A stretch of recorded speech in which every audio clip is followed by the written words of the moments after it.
The Palestinian militant groups Hamas and Islamic Jihad have announced that they will hand over the body of an Israeli hostage this evening under a Gaza ceasefire agreement. The transfer will take place in the Morag area north of Khan Yunis in southern Gaza at 8 p.m. local time. Now, the body was recovered in Khan Yunis by Islamic Jihad and Hamas forces. With this handover, only 3 more hostage bodies would remain held in Gaza. Since the ceasefire agreement came into effect on October 10th last month, Hamas has released all 20 living hostages and returned 24 of the 28 deceased captives remained so far. In response, Israel has exchanged these remains with the bodies of 360 Palestinian militants held in Israeli custody. Meanwhile, in Tel Aviv, families of deceased hostages have expressed hope for closure as the process of hostage body transfer progresses. They have acknowledged the progress made but remain troubled by the painful wait for the remaining remains to be returned. Let's listen to few family members who expressed their thoughts on the Gaza ceasefire and ongoing hostage transfer. שזו זכות שלנו, שזה מגיע לנו לסיים את הפרק הזה, לשים איזה סוף לסיפור הזה, לדעת שהדבר הזה שקרה ב7/10 נגמר. קודם כל, זה נגמר. זה התקפת הטרור הזאת שחטפו את רוב, והרגו אותו, וחטפו אותו, וקברו אותו, והחביאו אותו, שהדבר הזה נגמר. לא ימשיכו הלאה לשום נושא הבא, לפני שיחזירו את כולם.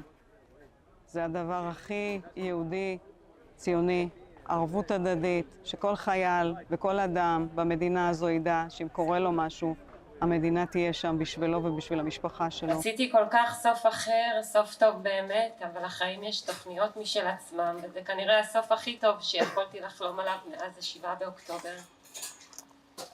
לדעת שאתה פה נותן אוויר לנשימה שנעצרה בשנתיים האחרונות, כמו משימה אינסופית, ואני רק בורג קטן במערכת ההפעלה של חזרתך הביתה.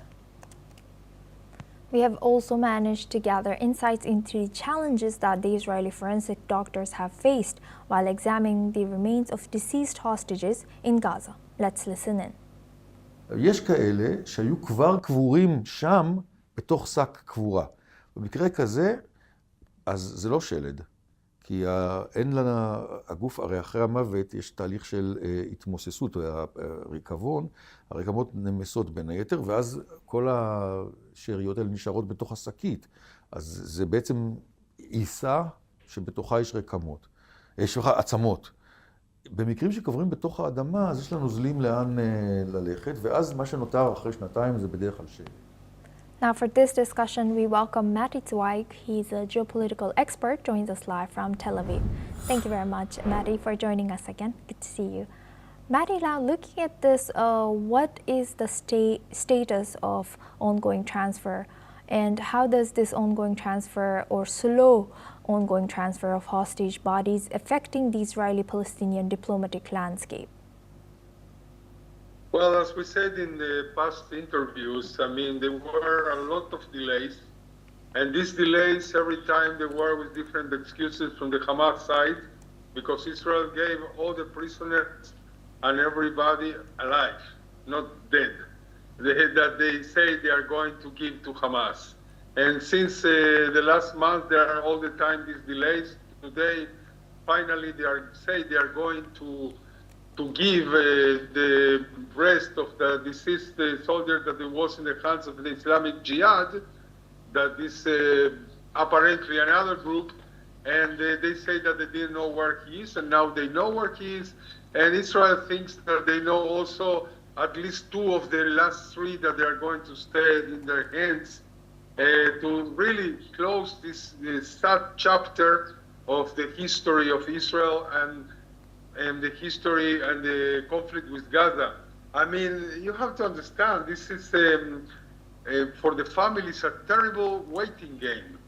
They are all the time really playing with their feelings and playing a psychological war that is not leading to anything, because the society in Israel is even more and more sad and angry about this. from the Hamas point of view, they are just, having more and more time to be in lines, because now they are going to enter phase 2 very soon. And in phase 2, they have to dismantle themselves, and that's what they fear the most. So they have to start to understand that they finish the part of the military struggle, and they have to be part of, maybe in a second phase of interim government that is going to be with Palestinian bureaucrats, with a lot of people from many countries in the world. I want to add also that this a very hard thing is that the Turkish soldiers, they want to enter there, and Israel is completely opposed. So this is one part of the group of the countries that they are trying to implement the phase 2. They are facing also conflict with Israel, not only with Hamas. And how are these families feeling about, the ongoing talks that are already developing or going forward in moving towards phase 2? Are they agreeing that this current situation I understand. Slowly, they are, it's a very painful and not easy thing to do. Everything that was accorded, I'm not talking about now about the hostages or the corpses. I'm talking about the logistics and what is going on. The United States have put a logistical place for order plans in the city of Kiryat Gat in the south of Israel, about 27 or 28 kilometers from the Gaza Strip. And from there, they are going to the border and entering there in Gaza Strip in order to also do the phase 2 with the other partners. And this is a big logistic thing. And also the humanitarian aid, they are going now to be in the hands of the Americans. So there is no blaming on Israel for passing the humanitarian aid. So this is going to take a while, but it's getting better even with all the problems. Right. With that, I would like to thank Matti Zweig for always joining us and sharing that insight as a geopolitical expert from Tel Aviv. Thank you very much. Now, moving on to Europe, EU Commission President Ursula von der Leyen has outlined options for funding Ukraine. She said